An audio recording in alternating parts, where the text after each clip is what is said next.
Halo Sobat Noob, gimana kabarnya nih? Semoga sehat dan bahagia selalu ya. Kali ini Cemen Cerita Menarik akan mengulik cerita di balik film yang lagi hits banget bulan ini. Apalagi kalau bukan KKN di Desa Penari.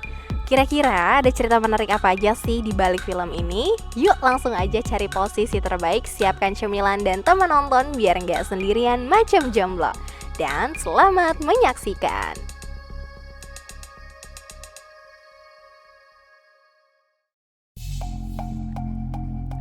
KKN Desa Penari merupakan film horor Indonesia yang rencananya akan tayang pada tanggal 19 Maret 2020. Tapi apa daya nih guys, karena terhalang pandemi COVID-19, KKN Desa Penari akhirnya batal tayang dan harus mundur sampai beberapa tahun loh. Dan akhirnya pada tanggal 30 April 2022 kemarin, bertepatan dengan libur lebaran, KKN di Desa Penari resmi tayang di seluruh bioskop Indonesia. Dengan penundaan selama 2 tahun membuat masyarakat Indonesia yang sudah menanti film ini menjadi sangat antusias. Pengen tahu kira-kira seperti apa sih film yang sempat heboh di sosial media beberapa tahun lalu ini? For your information nih Sobat Noob, melansir informasi dari website filmindonesia.or.id, rekor film Indonesia sebelum tayangnya KKN di Desa Penari dipegang oleh film Warkop DKI Reborn sebagai peringkat 1 dengan jumlah penonton 6.800.000 sekian penonton. Dan Dilan 1990 sebagai peringkat kedua dengan jumlah penonton 6.300.000 sekian penonton. Tapi kini keduanya berhasil dipatahkan oleh KKN di Desa Penari. Hanya dengan penayangan kurang dari 1 bulan, KKN di Desa Penari berhasil mengalahkan rekor kedua film tersebut dan kini nangkring sebagai film dengan penonton terbanyak, yaitu 8 juta penonton.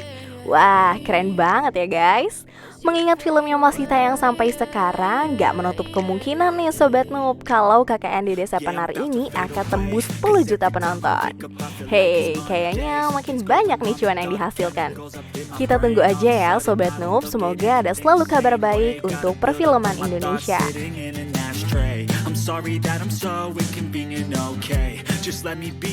KKN di Desa Penari jauh sebelum penayangannya sudah berhasil menarik perhatian banyak pecinta film Indonesia. Alasannya ya karena banyaknya cerita mistis yang beredar, terutama tentang fakta di balik layar pembuatan film tersebut. Tahukah Sobat Noobs bahwa film KKN Desa Penari yang diangkat dari thread di Twitter Simple Man ternyata merupakan sebuah kisah nyata. Halo untuk semua orang yang juga mungkin mendengar saya. Perkenalkan, saya adalah pemilik atau orang yang ada di balik akun Simple Man. Jadi Desa Penari ini beneran ada.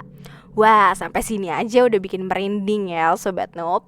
Tapi lokasi benerannya itu masih dirahasiakan. Jadi cerita KKN Desa Penari ini rupanya berawal dari kisah nyata yang dialami oleh teman dari ibu sang penulis, yang tidak lain adalah karakter utama yang namanya disamarkan menjadi Widya.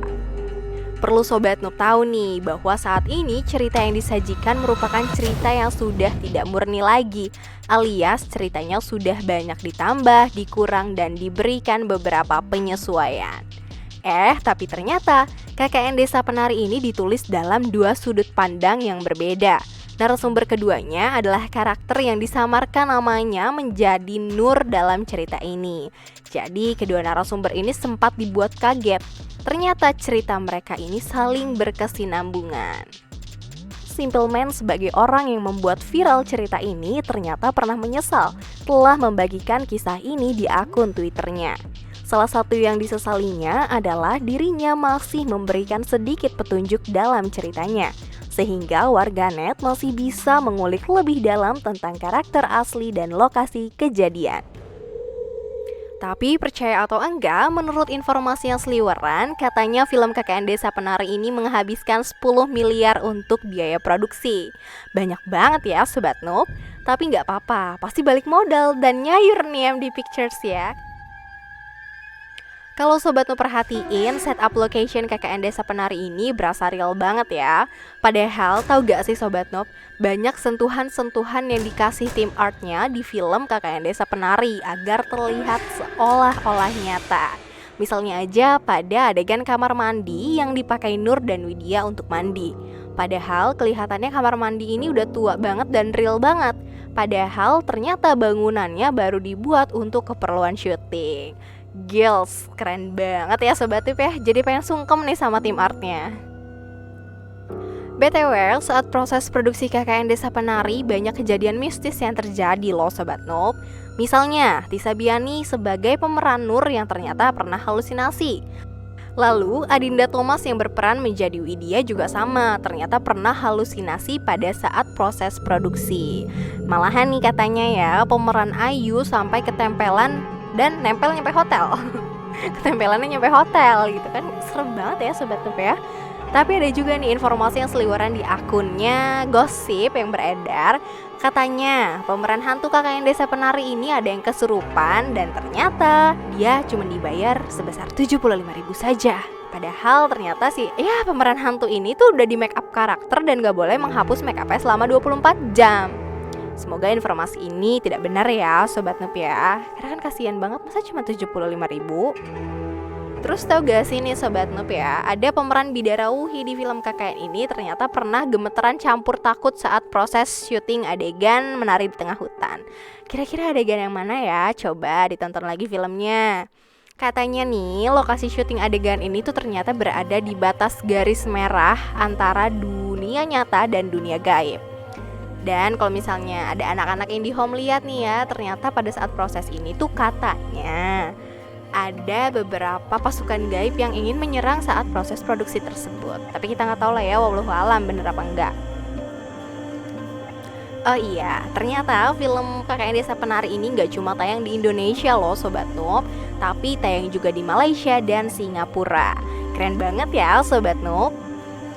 Semoga dengan ramainya penonton film KKN di Desa Penari ini bisa menjadikan angin sejuk untuk perfilman Indonesia agar bisa bangkit kembali dan makin dinikmati oleh pecinta film di bioskop tanah air. Secara kan nonton di bioskop ini kayaknya lebih asik ya Sobat Noob ya daripada kita nonton sambil rebahan di rumah. Jadi yuk kita kembali ke bioskop dan saksikan terus film-film karya terbaik anak bangsa. Sobat Noob, terima kasih sudah menyaksikan Cemen Cerita Menarik kali ini. Jangan lupa like, comment, subscribe, dan share tayangannya ke orang terdekat. And last but not least, see you in the next episode. Keduanya milik sang penari, penguasa desa ini.